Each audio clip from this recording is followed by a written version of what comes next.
Habang naghahanda ng tanghalian, housemates tila may napansin kina McCoy at Elise. Taray, Elise tsaka McCoy Iba na yung tinginan nyo Kala ko ako bumesto pa ako. Tatalunin nyo ang cut niya Oo nga, no, pwede. Bagay kayong dalawa. Patingin. Patingin. Pagsapit ng gabi, naghanda na sila sa pagtulog. Pero tuloy pa rin ang magkahiwalay na pangangantsaw ng housemates kina Elise at McCoy. Pero crush mo ba? Si McCoy? Hindi, ganun tanong. Kunwari niligawan ka, may pag-asa ba? Ewan ko, weird kasi ang tagal na namin friend. Feeling ko po crush si McCoy.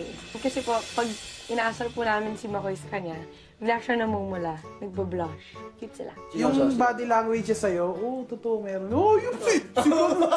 Alam mo ba ang taong broken madaling mapaano sa lalaki? Walang pag-asa?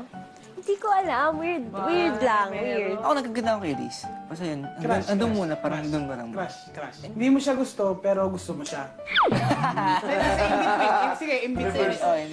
Kinabukasan, nagkaroon ng pagkakataon ng housemates na gumawa ng isang pictorial at di nila pinalampas na pagsamahin sina McCoy at Elise.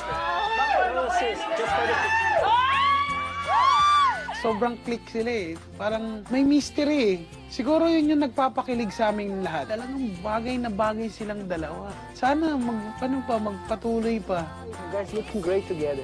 My chemistry. I don't know. I can tell McCoy he has something for her. He's starting. He's starting. Kilig ako. May chance po. Tingin ko po,